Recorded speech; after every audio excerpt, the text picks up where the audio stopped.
Double body problem, খুব important problem, double body problem.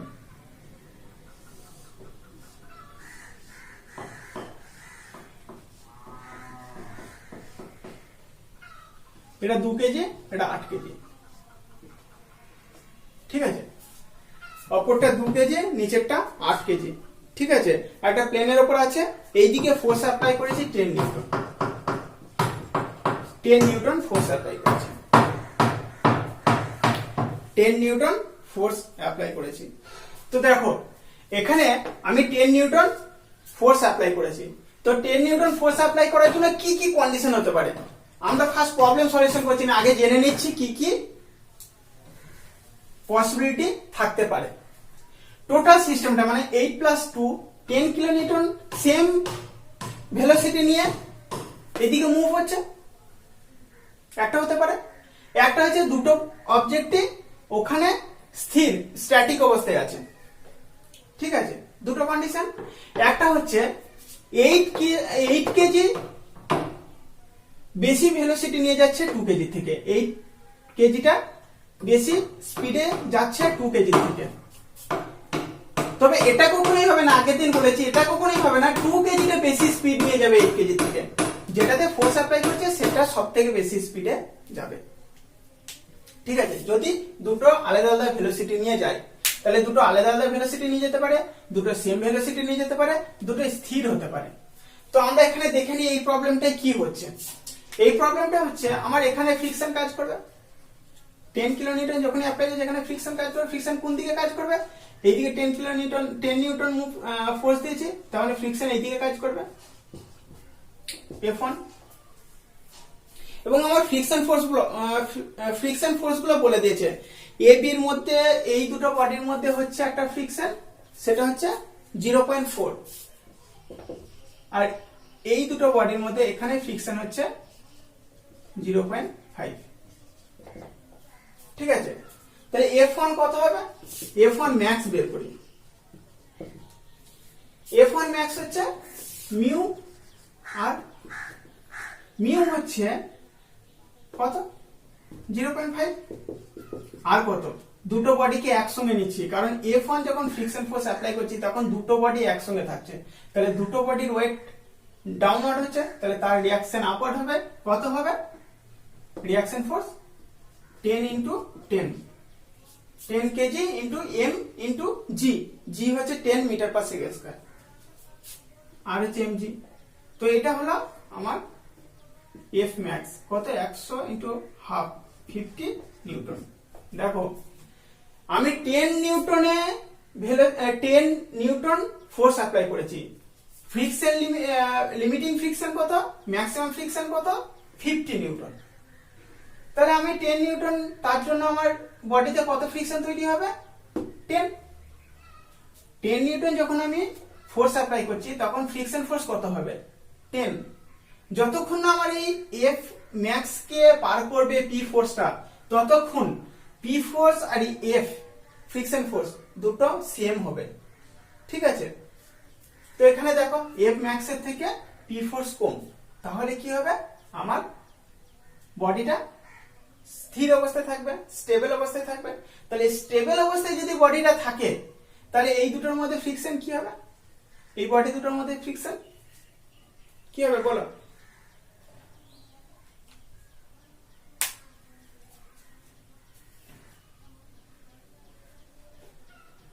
Friction force কত হবে,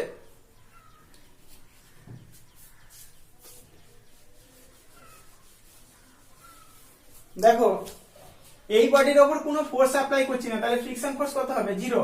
আমি যদি ফ্রি বডি ডায়াগ্রাম ড্র করি তাহলে দেখো এই একটা বডি, এই একটা বডি, এখানে 10 নিউটন অ্যাপ্লাই করেছি, তার জন্য এইদিকে ফ্রিকশন ফোর্স। তো এই বডিটা টোটালটা এইদিকে মুভ করতে চাইবে, তাহলে ফ্রিকশন ফোর্স কোন দিকে লাগবে, এইদিকে। এই উপরের বডিটার সঙ্গে ফ্রিকশন ফোর্স কোন দিকে লাগবে, এইদিকে। তাহলে এখানে ফ্রিকশন ফোর্স, এইদিকে ফ্রিকশন ফোর্স, এটা F1, এটা F2। তো এখানে আর কোনো ফোর্স নেই, তাহলে ফ্রিকশন ফোর্স কত হবে, আমি অ্যাপ্লাইড ফোর্স করিনি, তাহলে ফ্রিকশন ফোর্স 0। যদি স্টেবল কন্ডিশনে থাকে তাহলে ফ্রিকশন ফোর্স 0, বাস। তাহলে এখানে আমার অ্যানসার ছিল 150 40, আর none of this answer. none of this answer.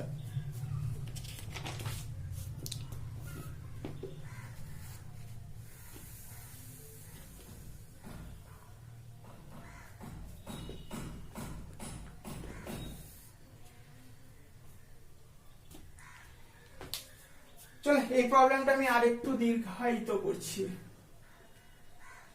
এখানে 100 নিউটন ফোর্স অ্যাপ্লাই করলাম, ধরে নাও এটা 100 নিউটন ফোর্স অ্যাপ্লাই করেছি। আমার F1 ম্যাক্স কত আসছে? 50 নিউটন F1 ম্যাক্স। তাহলে আমার নেট ফোর্স এই সাইডে হচ্ছে নেট ফোর্স কত? 50। অ্যাপ্লাইড ফোর্স কত? 100। ফ্রিকশন কতটা ব্যালেন্স করছে? 50। তাহলে নেট ফোর্স কত থাকলো? 50। তাহলে আমার সেটা P force equals to M A. P কত? 1000 মাইনাস 50, এই 100 minus 50 equals to M. M কত? দুটো বডি একসঙ্গে 10 ইনটু এ হচ্ছে, তাহলে এ হলো 50/10 মানে 5 মিটার পার সেকেন্ড স্কয়ার। তাহলে এই টোটাল সিস্টেমটা কি হবে? আমার টোটাল সিস্টেমটা 5 metre per second square velocity নিয়ে এই দিকে মুভ করবে। 5 metre per second square velocity নিয়ে এই দিকে মুভ করবে। যদি আমি এখানে 10 নিউটনের বদলে 100 নিউটন ইউজ করি, 100 নিউটন ইউজ করি। তো চলো অপরের বডিটা কি কন্ডিশন হবে দেখি। ওই সেম ভেলোসিটি নিয়ে মুভ করবে না অপরের বডিটা অন্য কিছু হবে দেখি। আরো তো পসিবিলিটি গুলো বলেছিলাম, দেখা যাক। আবার ফ্রি বডি ডায়াগ্রামটা ড্র করছি।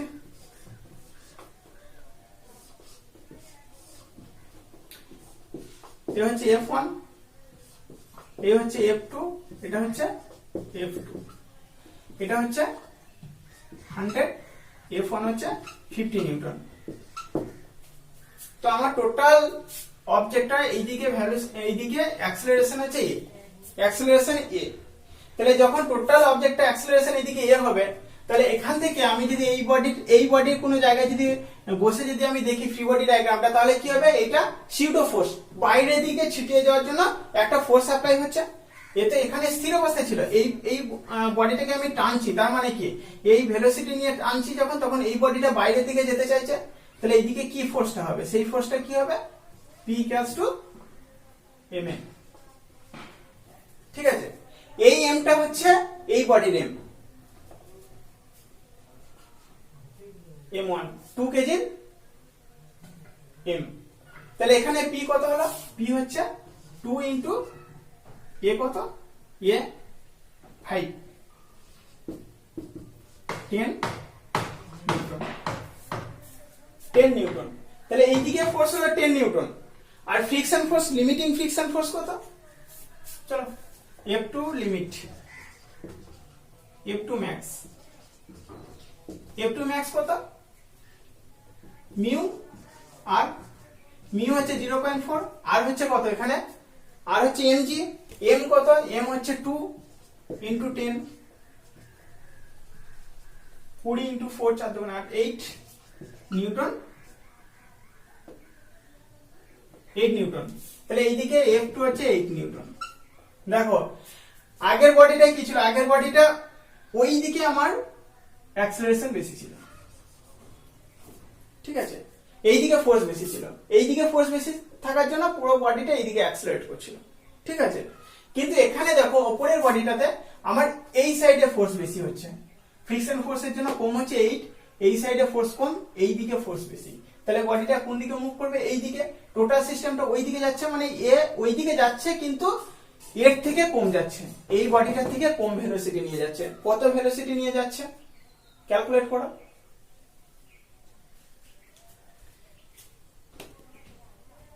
কত ভেলোসিটি নিয়ে যাচ্ছে ক্যালকুলেট করো।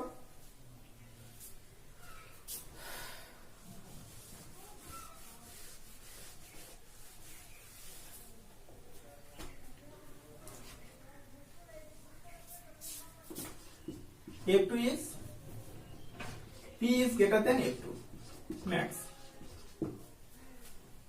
তাহলে আমার বডিটা এই দিকে মুভ করবে, কত তুমি মুভ করবে? P equals to M1 A1। আগেরটা A করেছিলাম, এটা A1 করছি। টোটাল বডিটা এইদিকে এ অ্যাক্সেলারেশনে মুভ করছিল, এই ছোট অবজেক্টটা এইদিকে এ অ্যাক্সেলারেশনে a1 অ্যাক্সেলারেশনে মুভ করছে। তাহলে p কত? p হচ্ছে 10 মাইনাস 8 ইকুয়ালস টু m কত? 2 ইনটু a1 কত জানি না, ক্যালকুলেট করে a1 হচ্ছে 1 metre per second square, a1 হচ্ছে 1 মিটার পার সেকেন্ড স্কয়ার এইদিকে। তাহলে আমার নেট a1 কত হবে? এই বডিটা এইদিকে মুভ করছে a1 যেটা 1 মিটার পার সেকেন্ড স্কয়ার। তাহলে এই বডিটা নেট ভেলোসিটি হচ্ছে নেট অ্যাক্সেলারেশন এইদিকে 5 minus 1 equals to 4 metre per second square. ঠিক আছে, 5 minus 1 4 metre per second square. দেখো এই জায়গাটা একটু কনফিউশন থাকলে আরেকবার বলে দিচ্ছি। দেখো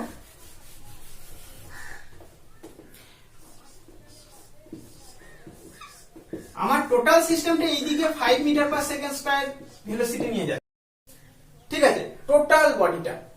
আর পার্টিকুলার এই বডিটা যদি দেখি আলাদা করে, ইয়ে 5 metre square per second square এইদিকে যাচ্ছে, তার সঙ্গে কি হচ্ছে ওই এইদিকে 1 মিটার পার সেকেন্ড স্কয়ার ভেলোসিটিতে যাচ্ছে, ঠিক আছে, শুধু এই বডিটা।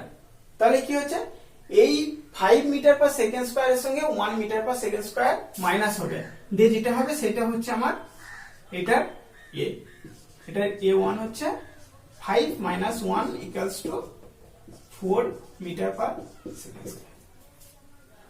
তাহলে আমরা যদি এর v1 বলি, এর যদি v2 বলি, সরি এর a1 অ্যাক্সেলারেশন, এর যদি a অ্যাক্সেলারেশন, এর যদি a1 অ্যাক্সেলারেশন বলি, তাহলে a হচ্ছে 5 মিটার পার সেকেন্ড স্কয়ার আর a1 হচ্ছে 4 মিটার পার সেকেন্ড স্কয়ার। ওকে, দেখো ফ্রিকশনের আর একটা প্রবলেম, একটা ভার্টিক্যাল ওয়াল আছে, ভার্টিক্যাল ওয়াল, এখানে একটা অবজেক্ট আছে, এই অবজেক্টটা নিচে পড়তে চাইবে, তাহলে এখানে একটা আমি ফোর্স অ্যাপ্লাই করছি পি। তো এই পি ফোর্স কত হলে এই অবজেক্টটা নিচে পড়বে না, ঠিক আছে, ফ্রিকশনের জন্য ওই অবজেক্টটা ওখানে আটকে যাবে।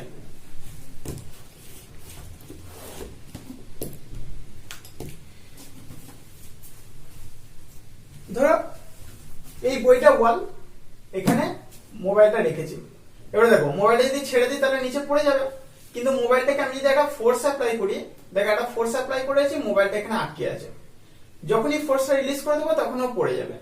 তাহলে এই যে ফোর্সটা অ্যাপ্লাই করলাম, এই ফোর্সটা কত হলে মোবাইলটা পড়বে না, ঠিক আছে, তো এটাই হচ্ছে আমার প্রবলেম, এই পি ফোর্সটা কত হলে আমার এই অবজেক্টটা ডাউনওয়ার্ড পড়বে না। তাহলে এখানে কি আছে, এই অবজেক্টের ওয়েট আছে mg। দেখো রিঅ্যাকশন ফোর্স কোন দিকে কাজ করবে, রিঅ্যাকশন ফোর্স সবসময় যে প্লেনে কাজ করে থাকবে সেই প্লেন থেকে পারপেন্ডিকুলার, ঠিক আছে, তাহলে কোন দিকে, এই বরাবর, এটা হচ্ছে রিঅ্যাকশন ফোর্স, পি যে বরাবর রিঅ্যাকশন ফোর্স সেই বরাবর, ঠিক আছে, লাইনটা একটু বেঁকে গেল,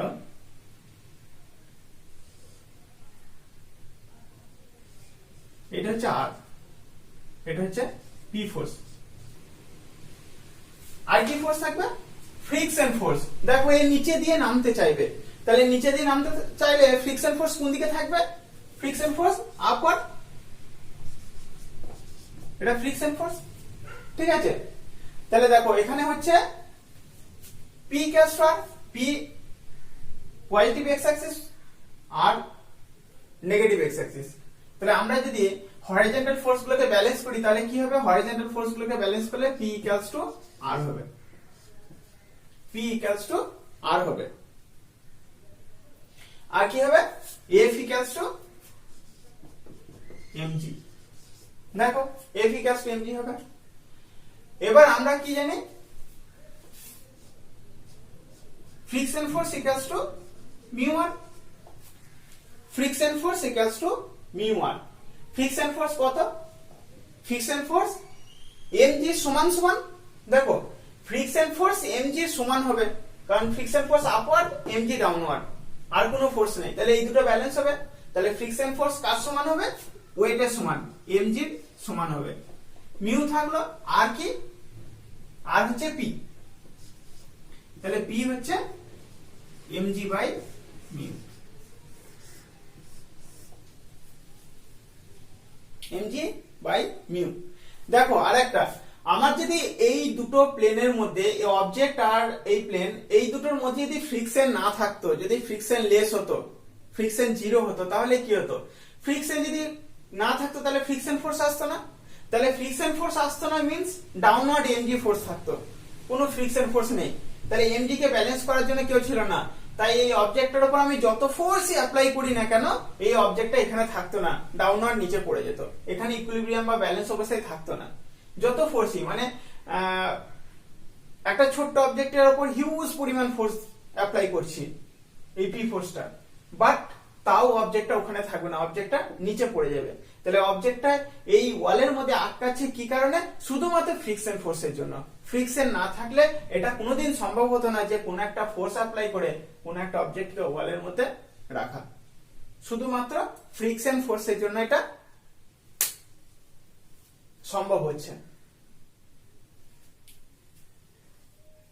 ওকে, থ্যাংক ইউ।